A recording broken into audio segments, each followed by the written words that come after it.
Hey guys, it's Sim and this is Wrestling Unlimited as it's Monday, and that means tonight was Monday Night Raw. As far as tonight's Monday Night Raw goes, I did actually really enjoy tonight's show. We got, 3 matches set for the Payback pay-per-view. We got other things going forward. I think we're going to get a 4th match from Raw on the pay-per-view as well.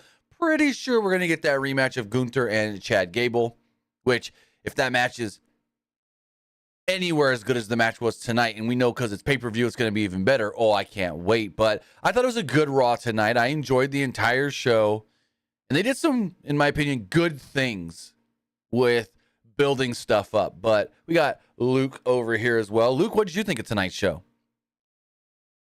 I thought Raw tonight was an okay show. I'm not gonna say it was a great show, but I did like that they did a good job of building stuff up for Payback. I really did like that, Mhm. especially since Payback is like I want to say 2 weeks away. A week from Saturday, so basically 2 weeks, A week kind of. from Yeah. yeah. There's, So they did a good job of setting things up for Payback. So which they need to start on that like ASAP. mhm. So I did like that. Yeah, and I'm just gonna say right off the bat, heel Nakamura just talking in Japanese and then throwing a few English things in every so often. That's so good. That's so good. Like that whole video package they did with Nakamura. We'll get to it, but it was really good. I thoroughly did enjoy that. But with that, I want to say thank you guys for joining us here. Twitch.tv/PWU Unlimited, YouTube.com/Pro Wrestling Unlimited, and podcast services all around the globe like Stitcher, Spotify, Google Pod, Apple Pod, Anchor, iHeartRadio, and so much more. Remember, if you're watching live on Twitch, you can help us out a couple of different ways. You can either help us out by hitting that donate button down below or by donating Twitch bits in the live chat. Also, remember, you can help us out by subscribing to the channel one of 2 different ways. You can either subscribe with a tiered subscription, or you can subscribe with Amazon Prime. Because remember, if you have Amazon Prime, then you have Prime Gaming. Prime Gaming gives you a lot of cool things like free games, free stuff for games, and you always get 1 free subscription to any Twitch channel you want to subscribe to throughout the month. And I'd greatly appreciate it if you did right here, Pro Wrestling Unlimited. But also remember, it doesn't just have to be your Amazon Prime account. You take any Amazon Prime account, you link it to your Twitch account, bada bing, bada boom, your Prime Gaming, whether that's your mother, your father, your brother, your sisters, your grandma, your grandpa, your auntie, your uncles, it doesn't even matter. Also remember, head over to YouTube, hit that join button, and become a channel member. Finally, head over to the Epic Game Store. Head over to the Epic Game Store and buy something.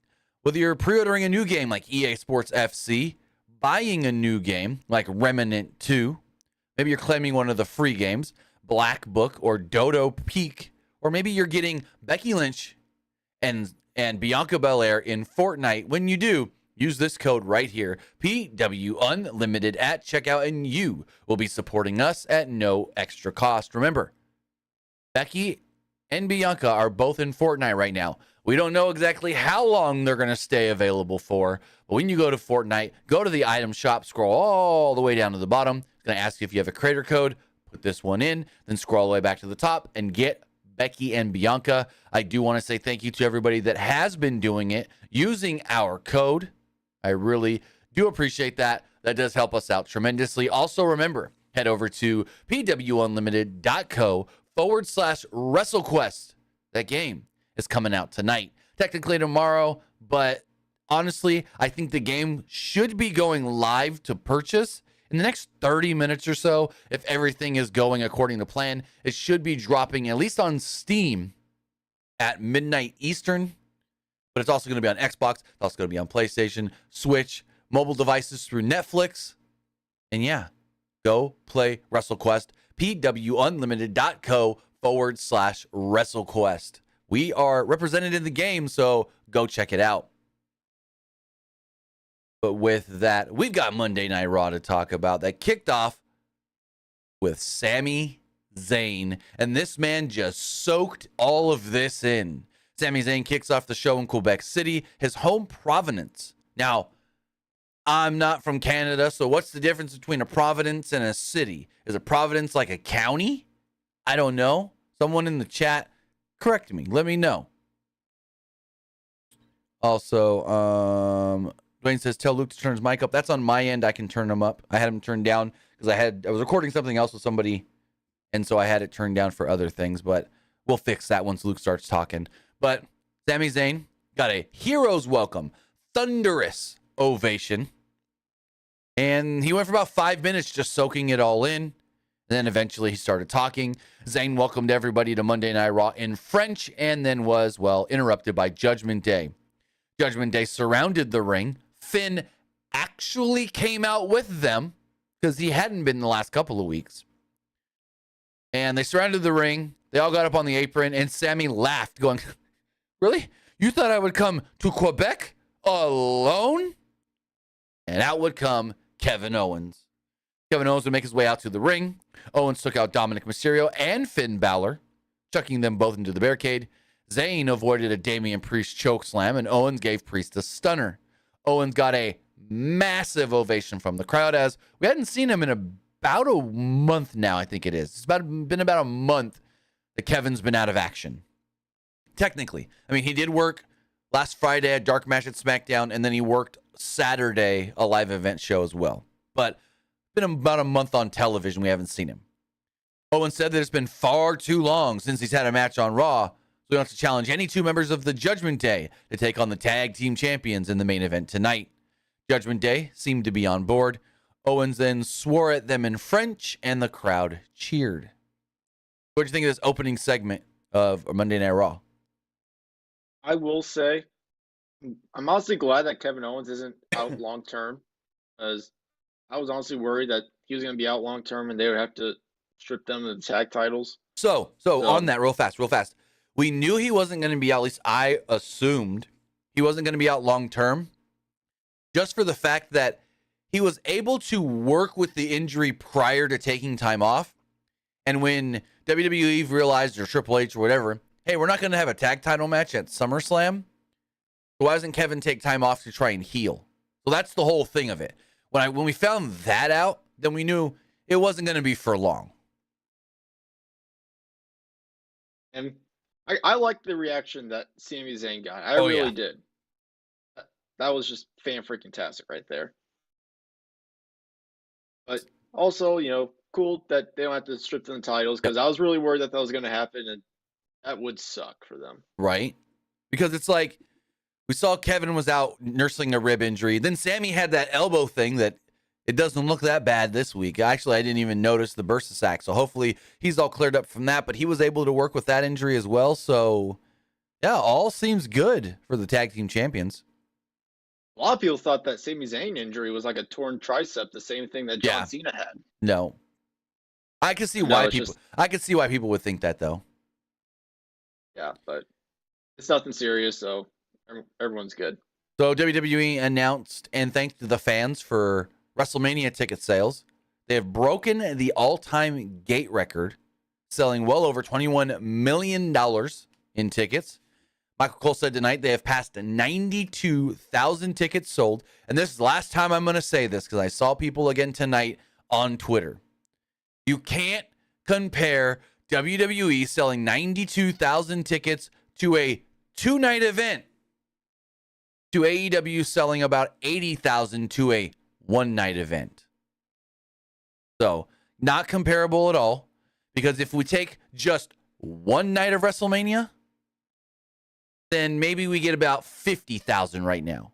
Now, granted, WWE could do more than AEW in Wembley by the time WrestleMania rolls around for one night, because I think the attendance record in Lincoln Financial Field was a 2018. We looked it up earlier on the wrap-up. It was a 2018 Taylor Swift concert with 107,000 people in attendance. So it's possible. It's possible, depending on the stage and where the ring is placed and everything. But, yeah, don't right now at least try to compare, AEW is saying that it's the biggest wrestling show of all time with 80,000. WWE has already done 91, 92. No. 91, 92 for two nights, not one.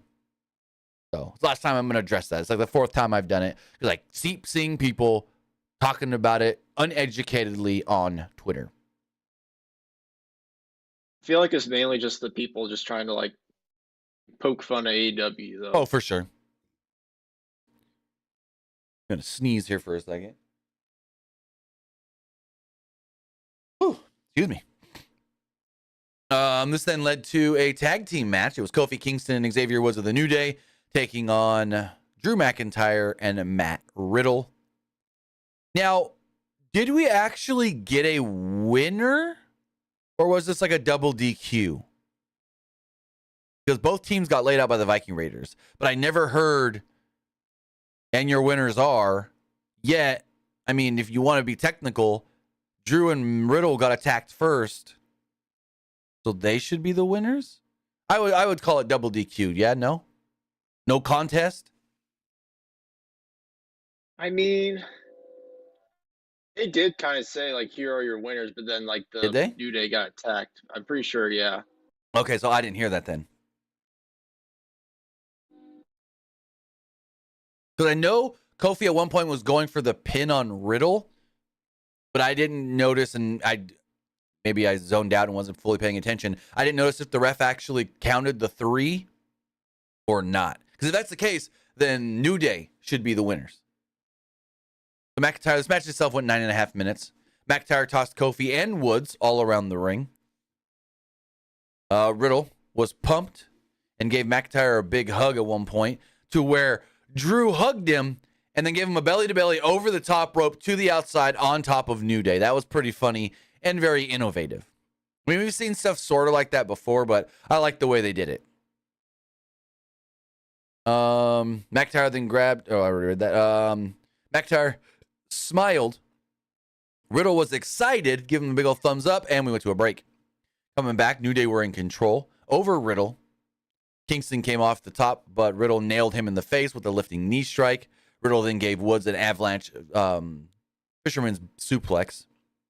Before Riddle could even attempt to go for the hot tag, though, Erica the Viking Raiders would yank McIntyre off the apron, as it seemed as if Kofi Kingston was about to go for the pin. He did hit the Trouble in Paradise, and then everything broke down. Again, maybe Kofi got the pin, but I didn't notice. Fonzie says New Day did win. Okay. So I wasn't paying 100% attention, I guess. But New Day win, and then both teams get attacked by the Viking Raiders. Any thoughts on the match itself? A lot of it was under commercial. Yeah, it was under a commercial a lot, but I mean, cool that we got to see the New Day win. Mhm. I'm okay with those results, but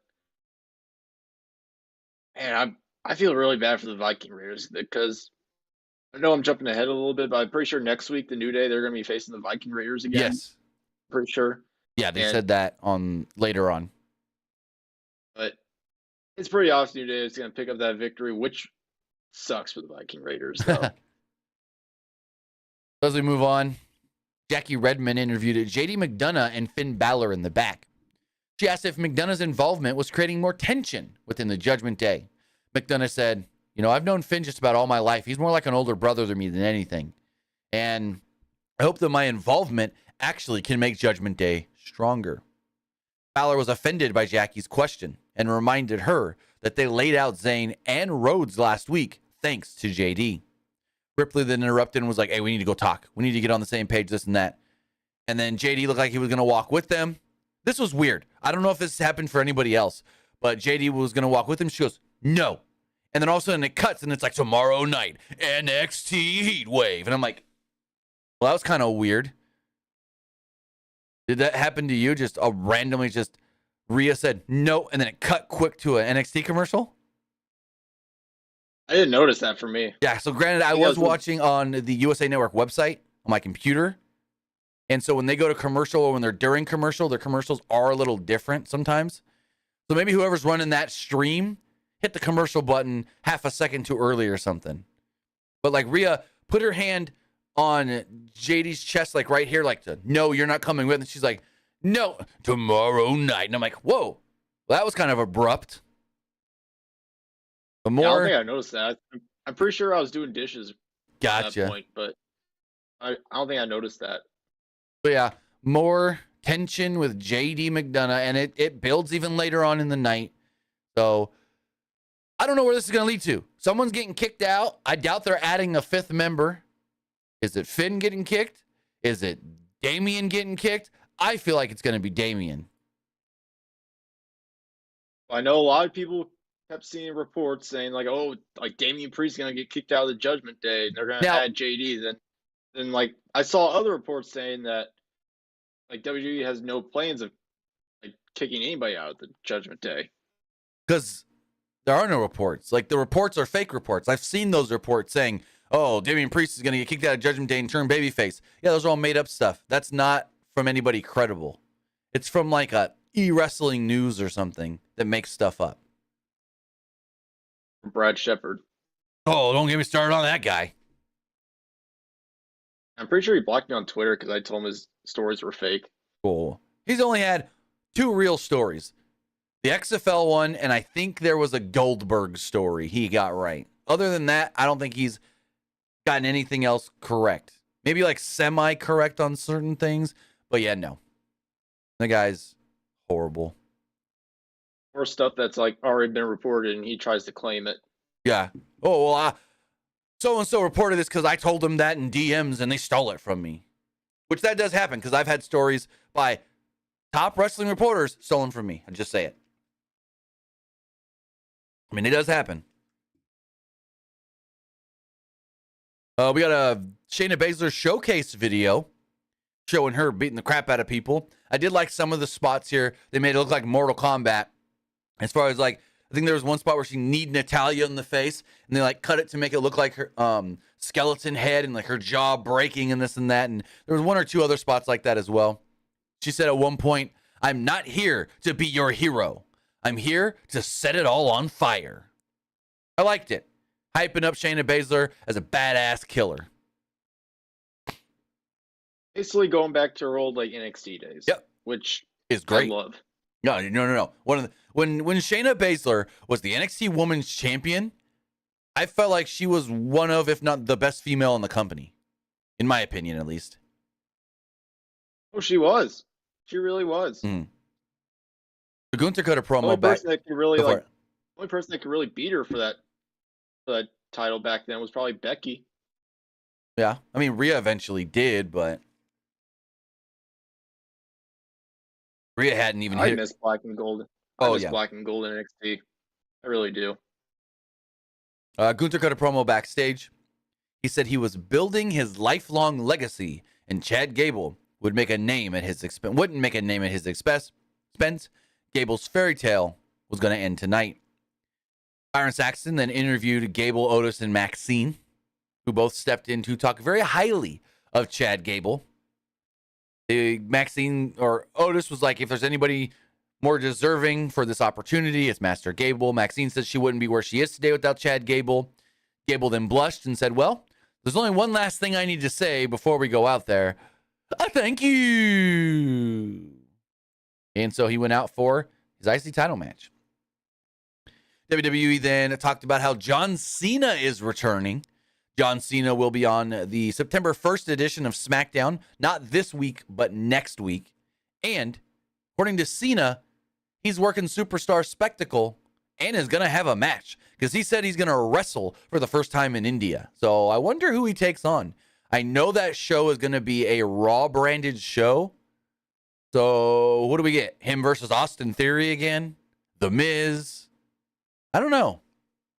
Gotta be Grayson Waller. He's a SmackDown guy, though. I mean, I wouldn't do that because it's not going to be televised. I would save, if they're going to do something John Cena, Grayson Waller again, I would save it for TV. So maybe they could do that on the SmackDown. Yeah, I'd probably. I don't know. They kept teasing that match might be on like a premium live event, though. But this isn't that. This India show is not televised. It's just a house show in Well, India. I assume it'll probably be someone like an Austin Theory then. Yeah. We then have the Intercontinental title match. It is a 13-minute match. This match was good. Like, really good. Gunther dropped Gable back first onto the top of the barricade, and Gable just barely got back in the ring to break the 9 count. This was after not much happened before the first break, so that's why I didn't really have any notes for that. Gunther used a double underhook suplex for a 2 and whipped him hard into the corner, Gable that is. Gable was so beaten up that Gunther tried another Irish whip and Gable collapsed. Gunther mockingly kicked him, so Gable fired back with some kicks of his own before applying an armbar between the ropes. Gable came off the top, but Gunther chopped him back down with a clothesline for a 2. Gunther then hit another clothesline for a 2. Gable countered another clothesline attempt into a crucifix pin for a 2. Gunther then applied a sleeper, but Gable got to his feet with Gunther on his back. Gable fought back with a running forearm and a back suplex. Gable then blocked a knee strike at one point and applied an ankle lock, but Gunther kicked his way out of it. Gable then tackled Gunther and hammered away at him. Gable hit a few chops and a German suplex for a 2. The crowd started chanting, "This is awesome." And yeah, at this point, this match was great. Gable then set up for a moonsault, but Gunther shoved him off the top to the outside. Gable ducked a chop, and Gunther chopped the ring post after he had beaten the crap out of Chad at ringside a few moments earlier. Gable then gave Gunther a German suplex over the barricade into the timekeeper's area, which, holy crap, did that look good. Gable then barely slid into the ring. The ref counts 9. The ref counts 10. Chad Gable's the winner. Now here's the weird thing. Gable's the winner, but Gable's also a moron. Because Gable starts celebrating. But because he won by countout, he's not the champion. Now, granted, nobody gave him the belt, so it's not like he celebrated with the belt and then we go from there. But, like, we're getting a rematch. I am wholehearted. They didn't say it, but I'm pretty sure we're going to get a rematch. Because Gable did technically win, but he didn't win the belt. I think what they're doing is, and I think, correct me in the chat if I'm wrong. What's Gunther got, like 13? No, I think they said 13 days before he breaks the record. So, we can go from there. Also, Jonathan Clouda in the chat, you're correct. He says Austin Theory's a SmackDown guy. I forgot. So, it most likely wouldn't be Austin Theory facing John Cena in India. But what did you think of the match and the whole Gable won but didn't win the belt? I'm pretty sure I tweeted this, but like, yeah, they made Gable look like a moron here. Like, why are you celebrating? Yeah, you won the match, but you didn't win the title. So like, why the heck are you celebrating here, bud? Exactly. Like, I get being happy you won, but then, and maybe I wasn't paying enough attention, Gable didn't even do the whole, oh crap, yeah, I won, but I didn't win the belt. Oh, I'm not too happy. Fonzie says 18 days. Well, how many days till payback? 1, 2, 3, 4, 5, 6, 7, 8, 9, 10, 11. There's 12 days to payback. Gunther wouldn't have broken the record yet, so no. We can do Chad Gable and Gunther again at payback, but I kind of want Chad to win. Maybe, I don't know. We could do it again at payback regardless. But yeah, it was just weird that he celebrated as if he won. Like, he won. He won. No, don't take that away from him. But then he should have done the whole, yeah, I won. Oh, crap, that was count out. I don't get the belt. I mean, I wouldn't mind Chad Gable winning the IC title. I think that would be really great for him. But at the same time, it's just, I don't know if he'd be the right guy to beat Gunther. Right. I mean, maybe, because he's gotten a lot of people behind him over the last couple of weeks. We do know next week he's facing Ludwig Kaiser. That match was announced later in the show. So they're still doing the Alpha Academy Imperium stuff. Like, that's not done with just because Gunther kept the belt. I wonder how long they keep the belts on Gunther after he beats Honky Tonk record. That's my biggest question. It's inevitable he's beaten the record. Like, there's no ifs, ands, or buts about that. But how many days is the record itself? I'm gonna look that up. Intercontinental Championship. So Honky Tonk's record is. Why can't I find? Oh, here we go. List of Intercontinental Champions. The record itself is. Come on, Wikipedia.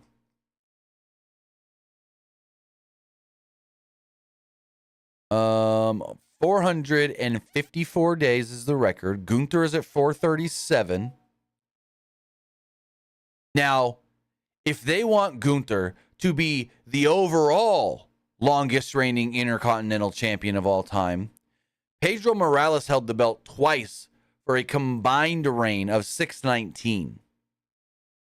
So if they want Gunther to be, so Gunther would be the longest reigning champion of the modern era plus longest reigning champion of one single reign. But if they want Pedro Morales to, or not Pedro Morales, Gunther to beat Pedro Morales' record of combined overall longest reigning champion, that's 619. And then Miz even has, so between Miz's eight Intercontinental title reigns, he held the title for 597 days total. So we got a ways to go. Maybe another 200. He's at 437 now. Jonathan's asking if Chad wins, what happens after? Basically, just how every babyface champion would be. Right? Or is he asking what happens with Gunther? Because if we ask what happens with Gunther, if Gunther loses the IC title, I say for a month he just destroys people and then was like, I want Seth Rollins in the world title. It's inevitable. I mean, if that's the case, now I want him to win that title. Oh, No yeah. buts. Oh, yeah. If he loses, I'm starting a riot. I'm starting a riot if he loses. Give Gunther the World Heavyweight Championship. Have him hold that belt for 1,000 days. I mean, right? Geez. As we move forward, Judgment Day is discussing in the back who should be the tag team taking on the tag team champions later tonight. Balor thought it should be him and Dom. Priest thought it should be him and Dom, since they're Mr. Money in the Bank, or Senior Money in the Bank, and the North American champion. And Balor seemed kind of offended by that, because he's the only one without some sort of an accolade at the moment. Priest then asked for Dom's opinion, and Dom was like, I don't know. Mommy, what should we do? And Rhea's like, you know what? I've had enough. And she just left to get ready for her match against Candice LeRae. And she told them, you better figure this out and make the right decision, or else I will. And we saw later on, she yells at them on their way to the match. Speaking of yelling, I kind of like Rhea's role. Oh, yeah. In the Judgment Day right now. She's basically trying to be this person, trying to keep them all together. She's the real leader.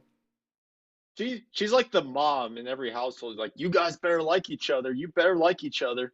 Was that a new shirt she was wearing? It says Monday Night Mommy. I hadn't seen that before. Yeah, I don't think I've seen that either.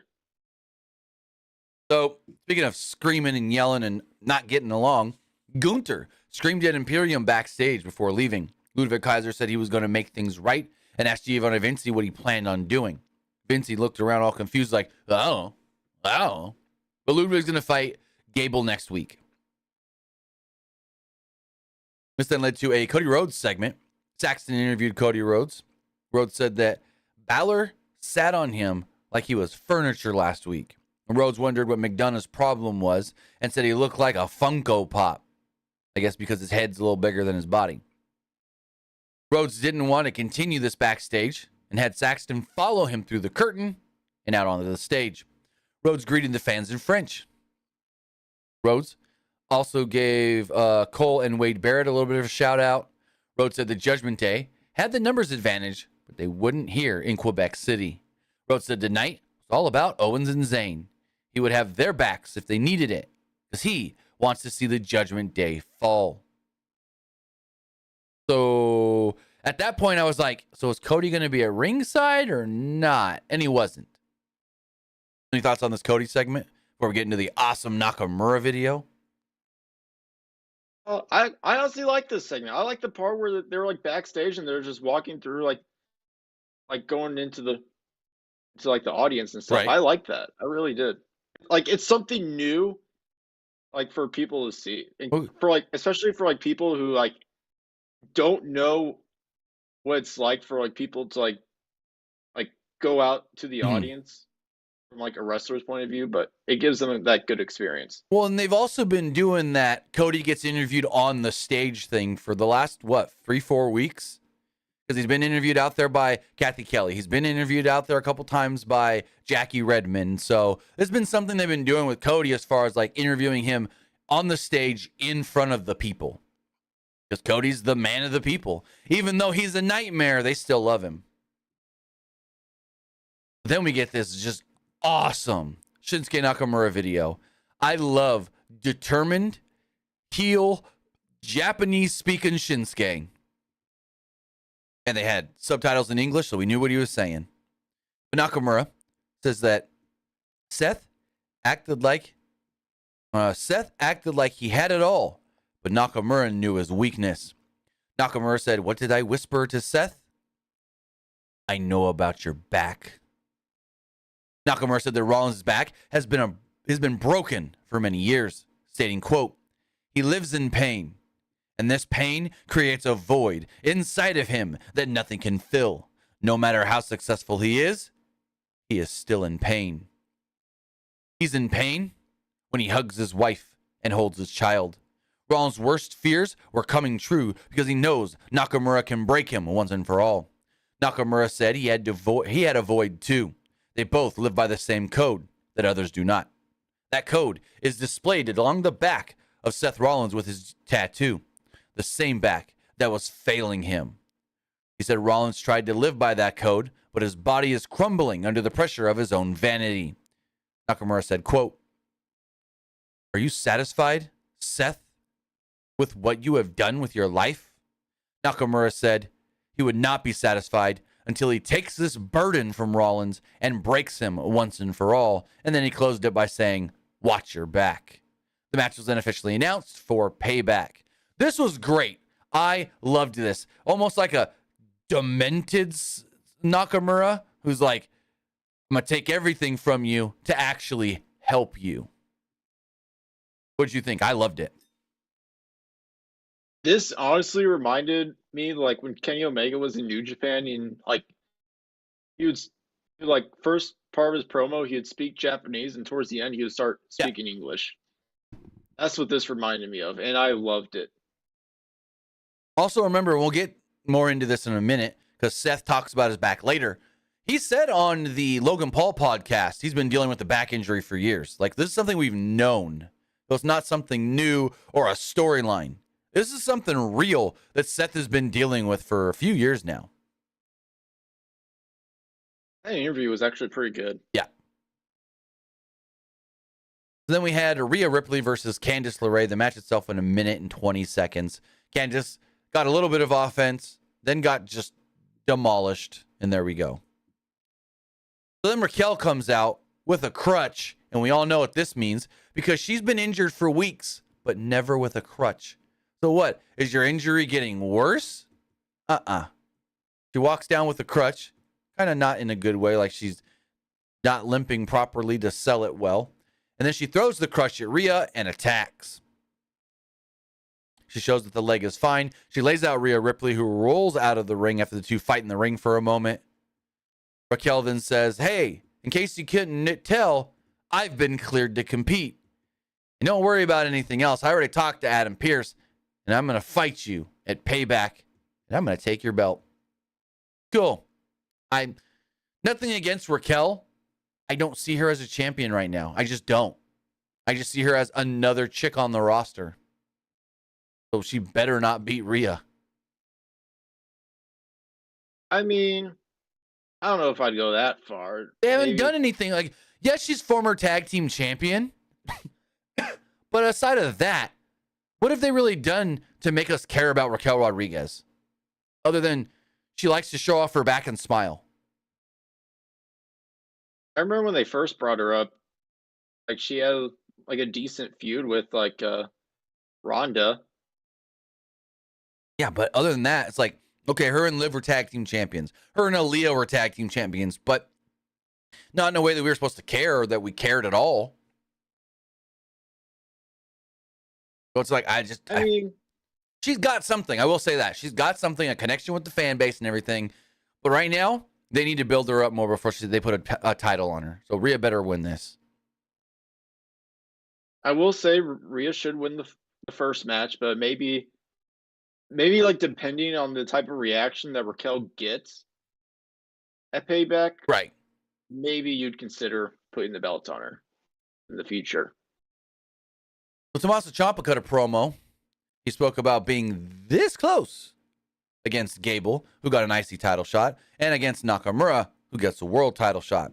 Ciampa didn't want to complain about being this close because he didn't want to be that guy. He came back to be the guy. He's been that guy before and was dying to be that guy again. Ciampa dropped a do-it-yourself line before saying he was here to, quote, take over. So another tease of DIY. He did another video where he was putting up missing Johnny Gargano flyers. So we didn't see that on Raw, but we saw it on social media. But really teasing him and Johnny getting back together. And hey, you know it's going to happen because who's not in charge right now? Vince. And what's some of the things we've seen since Vince had his back surgery? Oh, they restarted the JD McDonough stuff. Shinsuke Nakamura is now getting a push. They're using Ciampa more. So I think Vince being out of the picture for right now is going to help a number of people. I thought it was funny. I don't know if you saw this or not, but like in Johnny Gargano's like birthday photo that he posted on his Instagram, like his entire like comment section was like people tagging Ciampa saying, "Hey, we found Johnny for you. We found That's funny. Johnny." Speaking of, yeah, like go for it. I wonder when Johnny's actually gonna come back because I know he's healthy. Oh yeah, he worked like, he's not injured. Yeah, he worked live events like 3 or 4 weeks ago. He's fine. So I wonder when he's actually gonna come back to Raw. That's a tough one. I don't know. But speaking of social media, did you see what Trinity did to a family photo over the weekend? I don't think I did. No. So there's a family photo of like the whole family together. They're all dressed up nice and everything. And she blurred out Jay and Solo's faces. Why? Because she don't like them right now. I don't know. Hold on. I'm going to pull it up. I mean, Jay knocked her. Here. I mean, Jay kicked her husband in the head a couple weeks ago on SmackDown. Oh, that's right. So she's basically going with that storyline stuff. Solo, well, he's with Roman. Now I can't find the photo. Not on her Insta. Was there Twitter then? Trinity Fatu Twitter. I saw the photo on Twitter, but I didn't know where she originally posted it. Hold on, give me 1 second. It's kind of funny. Hold on. And I'll keep seeing people in the chat saying, why Solo? Well, Solo's with Roman, and Right. Jimmy technically still doesn't like Roman and Solo, so. All right, I think I might have found it. Okay, that's why I can't see it anymore, because it was on her Instagram story that's already expired. Okay, let's pull this up. Boom. If you look here, actually, let's do it this way. Open. Why is it not wanting to go? Okay, there we go. This is the photo in question. As you see, all the family together here. And you got Jay, no head. Solo, no head. It's kind of hard. Oh, here we go. Zoom in a little more. But yeah. Right there. But she blurred them out so bad that their heads disappeared. So she's just playing up storylines.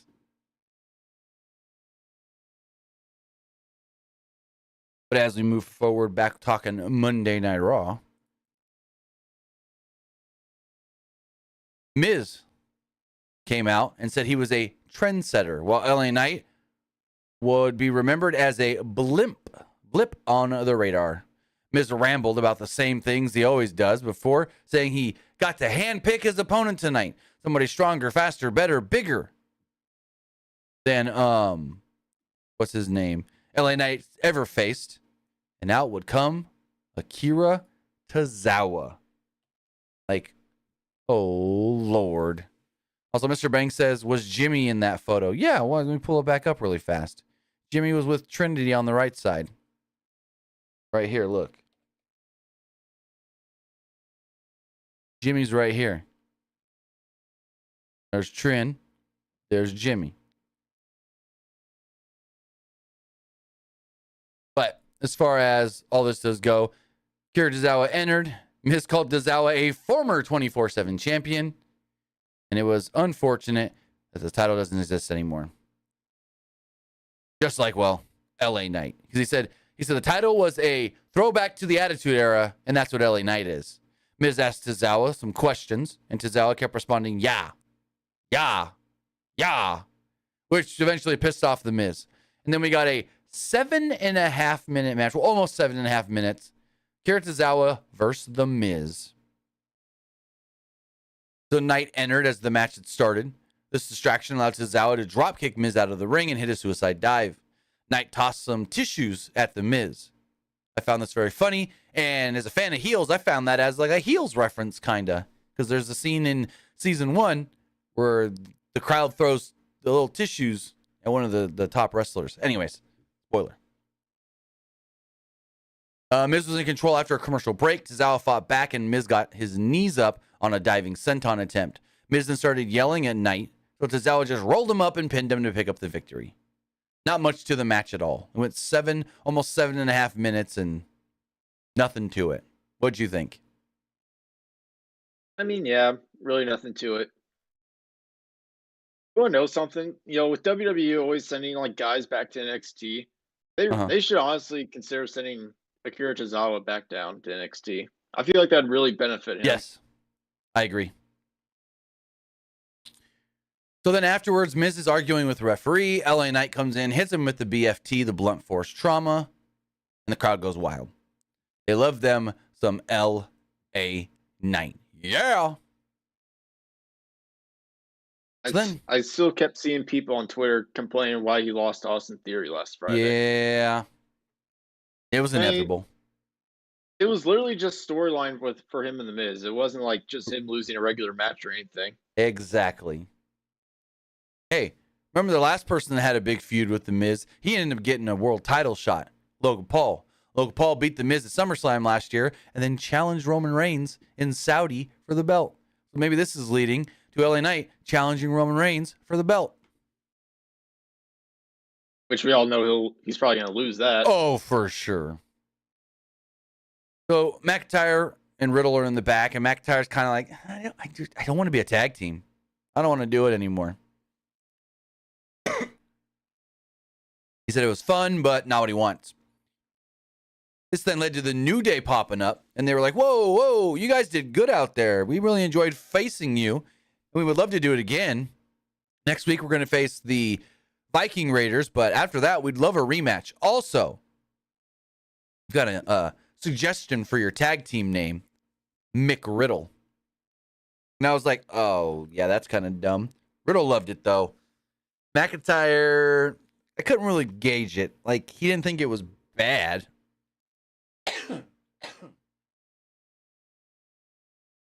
Woods then, like I said, offered them a rematch over the next couple of weeks. Riddle asked McIntyre to team up again. McIntyre just left without giving him an answer. And they did this dumb thing where the New Day were like, yeah, fist bump. So then Drew fist bumps them. Riddle then puts his hand on top of them. They all look at him like, what the hell are you doing? And he goes, I win.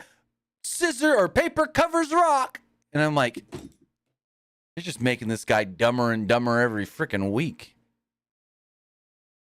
So yeah, it really looks like Drew don't want to be a tag team, and Riddle's about to get his ass beat. All right, I keep thinking Drew McIntyre is going to turn heel on Riddle. Yep.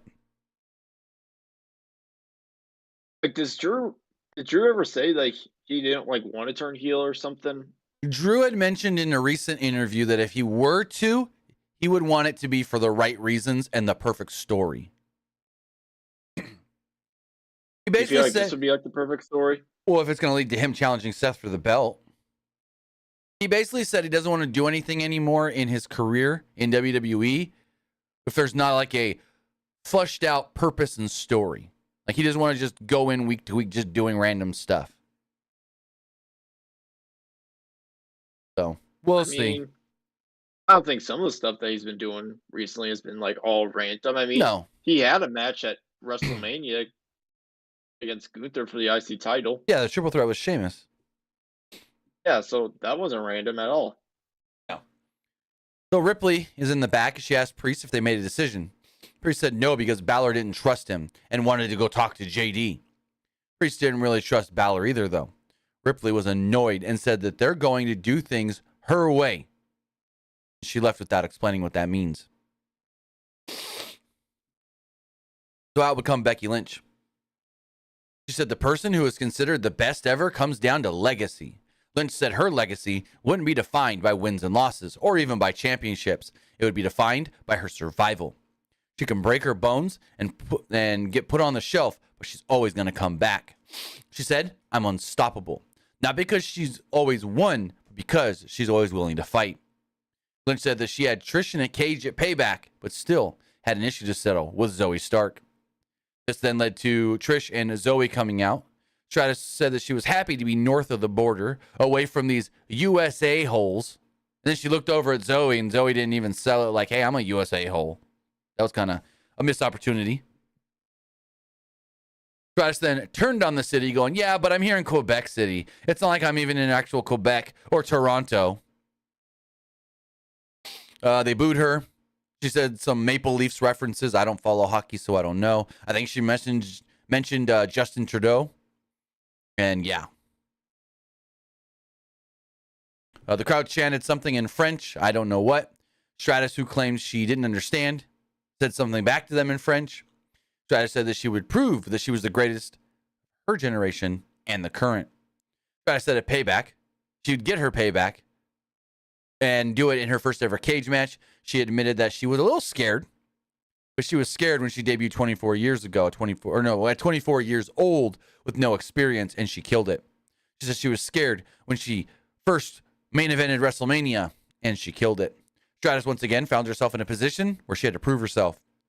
She was sick of having to prove herself, and Lynch would see a side of her that we've never seen before. Stratus said that Lynch should be scared because, well, quote, you're not going to survive this one, bitch. Both companies, both AEW and WWE, using that word bitch a lot recently. Kind of noticed that. Lynch then pretended to be... Well, they used it a lot on Collision right last Saturday, so... Lynch pretended to be scared and announced that she will be facing Zoe next week in a Falls Count Anywhere match. Any thoughts on the segment? Again, it's a Becky Trish segment. It was just there. No heat, no real anything special. I know a lot of people are going to get bored of me saying this, but I'm just ready to be done with the Trish and Becky stuff. I thought tonight was the I thought tonight was the steel cage match. That's what I thought. No, they never said when. Well, when they said that last week, like that made me assume that it was going to be like tonight. Yeah, but yeah, they never actually said when until tonight. So yeah, hopefully it's done after Payback. Byron Saxton interviewed Chelsea Green and Piper Niven, the tag team champions. Green called him Brian, and she rambled on for a bit before Niven cut her off, and yeah, cool.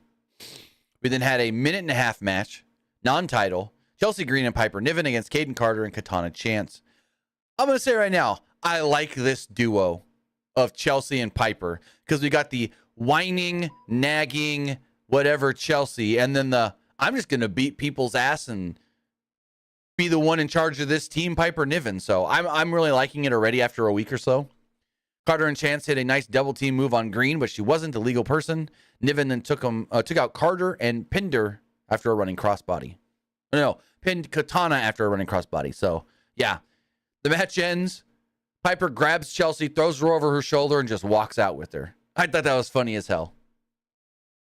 I'm a fan of it. So then, Me go for it. personally, I don't really know how I like it, but I liked Sonya and Chelsea better Yeah, though. give it time. We'll see where it goes. I guess. Then, speaking of something I loved, Seth Rollins' interview. Man, was this promo great. So Jackie Redmond interviewed Seth Rollins. He said he wanted to hear the crowd sing his song before moving on to Nakamura. Rollins said that Nakamura caught him off guard last week when he brought up his back injury. He said it was something that he really wasn't willing to talk about, but admitted, yeah, I got 2 fractures in my lumbar spine. But the weird thing when he goes, it's not something I like to talk about publicly. You talked about it on the goddamn Impulsive podcast, bud. Anyways, Rollins says he's been living with this for 4 years and it doesn't get better on its own. It just gets worse. He didn't know how much longer he could keep going at this level, but it was part of the gig. It was also part of the gig if Nakamura wanted to play mind games and take shots at him. But if Nakamura wanted to bring up his wife and his daughter, well, he better be prepared to face him man to man. Rollins questioned if Nakamura wanted this because he wasn't even here tonight. He's millions or thousands of miles away. Rollins invited Nakamura to play some mind games next week on Raw. Rollins said that he would be in the center of the ring, dressed to the nines, listening to the crowd sing his song, and the world title around his waist. I thought this was great. This was awesome. Also, Nakamura is currently in Japan. Over the weekend, he was hanging out with Yoshitatsu, Kazuchika Okada, and Takeshita. What'd you think of Seth's promo? Oh yeah, I liked it. I really did. I hope that Shinsuke versus Seth is the main event Payback. It has to be. Well, Roman's not working that show, so I would assume. Don't give me Jimmy and Jay or Jay and Solo or something. No, put this world title match as the main event. I agree. I'm pretty sure a lot of people like in WWE are like begging for like Jimmy and Jay to be at Mania. That can't happen. That's 7. You really want this to get stretched for another 7 months? September, October, November, December, January, February, March, April. 8 months? 7.5? Oh, boy. No. Or do you know what they could do? Let's say they do a match at like Extreme Rules and then they just like hold it off. And like wait, Got it. do another one at Mania. Survivor They Series. could do that. Survivor Series. War Games. Team Jimmy versus Team Jay.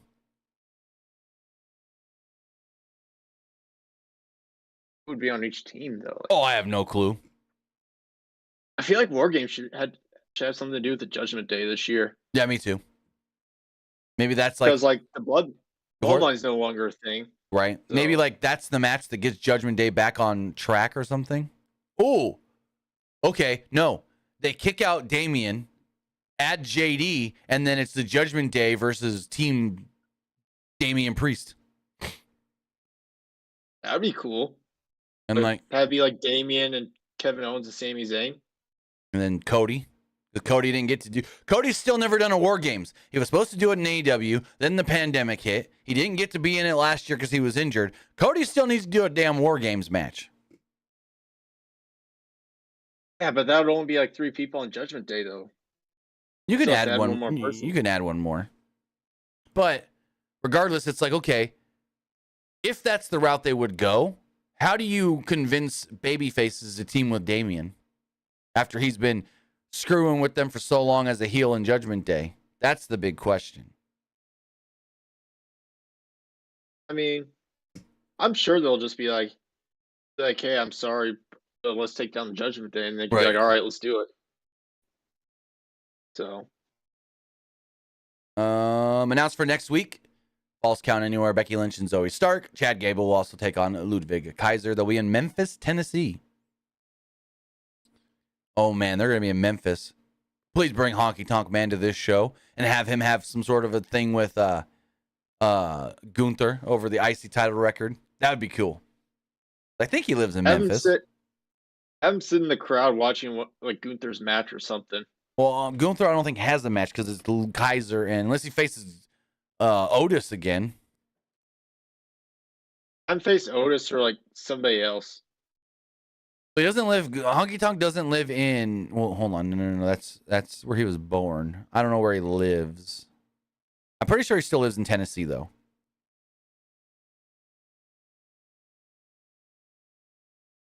So moving forward, we had a non-title match. Damian Priest to Finn Balor against the tag team champions Sami Zayn and Kevin Owens. Priest entered. This was great. I love this. So Priest enters, and immediately we see Rhea basically dragging Finn out there. She's got him by the arm, pulling him. And she's like, I don't care what you guys do. Get out there. You're teaming together. You're going to fight. You're going to win. Go. And she's just like telling them what to do. Like, I'm over it. Quit the bitching. Do what I say. There's your real leader of Judgment Day. We've been asking who the leader is. It's god dang Rhea Ripley. She's got all these men doing what she says, which they should be. Oh yeah, if you had to pick a leader, it'd probably be Rhea, which I know they keep saying that there's no leader here. We're all equals and stuff, and we're just like people who like stick together. Right. Which I actually like factions like that. I really do. Mm. Like I really like that compared to like just having one person and then like everyone else is like the servants to them. So this match itself only goes 2.5 minutes. Owens was all over Balor to the delight of the crowd. Priest grabbed his briefcase and Zayn decked him. McDonough then tried sliding the briefcase into Balor, but Owens would grab it and just say, screw it, right in front of the referee. Just hits Balor right in the face with it. Ref calls for the DQ. Judgment Day wins. Judgment Day then swarmed the ring. Owens and Zayn were getting, overwhelmed. Till out would come Cody Rhodes with his weight belt, and he started whipping Dom with the weight belt, and he cleared the ring. Rhodes then challenged them to a 6-man. Adam Pearce came out, said, yeah, let's do it, and then we go to commercial. We come back, and the match itself is already going on. It's Cody Rhodes, Kevin Owens, and Sami Zayn against Judgment Day. Damian Priest, Finn Balor, and Dominic Mysterio. This match goes just shy of 14.5 minutes.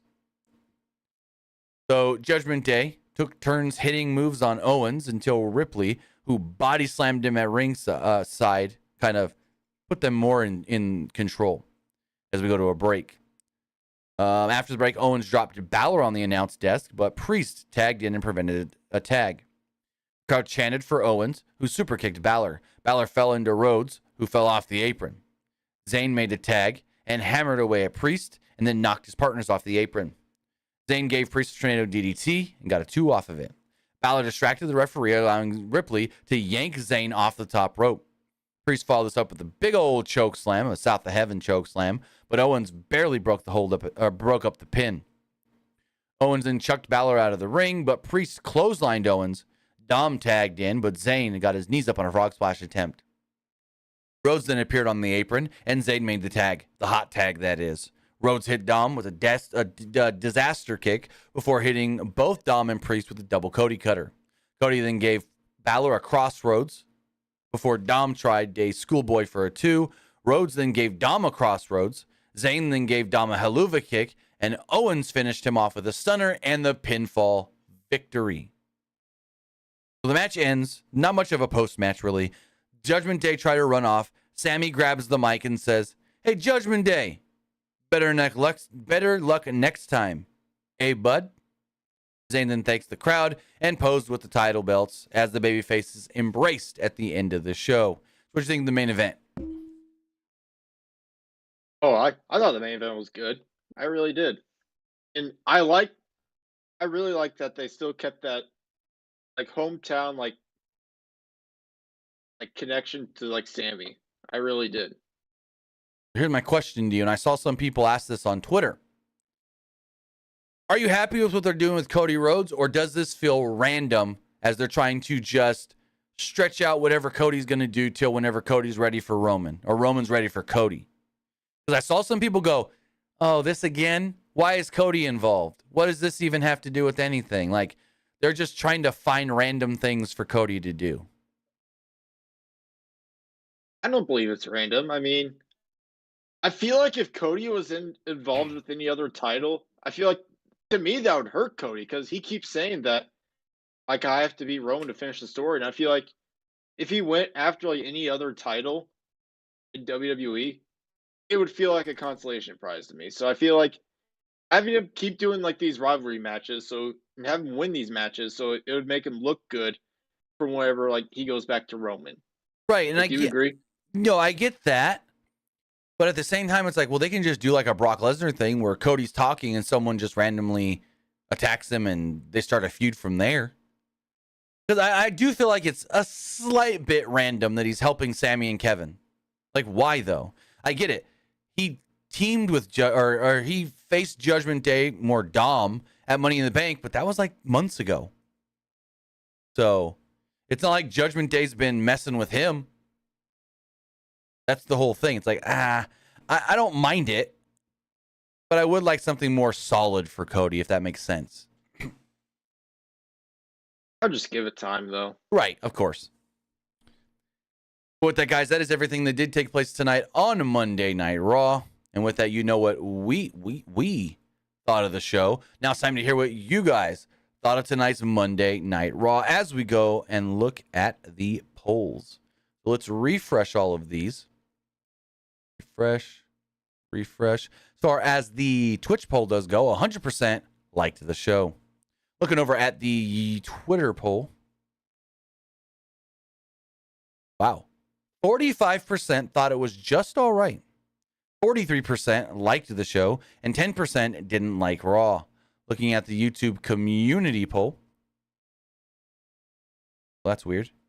Hold on, let me refresh it again. There we go. The community poll, 69% liked it, 24% thought it was just all right, and 7% didn't like it. Some of the comments says, I loved it. Great watch. For the first time in a long time, I liked Raw. Person says, decent show. Gable should have won the belt. Another one says 8 out of 10. And this person says 5 out of 10. Not reading the last comment. I don't care if you watched the freaking show or not. I didn't ask if you watched or didn't watch. Looking at the YouTube live poll, 69% liked it, 28% thought it was just all right, and 4% didn't like the show. So with that, guys, I want to say thank you for joining us here. Twitch.tv/PWU Unlimited, YouTube.com/Pro Wrestling Unlimited, and podcast services all around the globe like Stitcher, Spotify, Google Pod, Apple Pod, Anchor, iHeartRadio, and so much more. Also, WrestleQuest is available. You can now install it on Steam. So go do so. In about an hour or so, I'm going to jump live right here, youtube.com/Pro Wrestling Unlimited and twitch.tv/Timmy Buddy. We're going to play some WrestleQuest. So in about an hour or so, I should be live streaming some WrestleQuest right here on YouTube and then the Timmy Buddy Twitch. So that should be fun. But Luke, tell them where they can find you. You can find me over at Twitter X at Petke_21. And you can also find me over at Twitch at the Luke Petke. With that, guys, have a great rest of your day. Have a great rest of your evening, actually. Have a great rest of your week. And I'll see you back here Wednesday for AEW Dynamite, or maybe in a little while when we play some WrestleQuest. Have a good one, guys.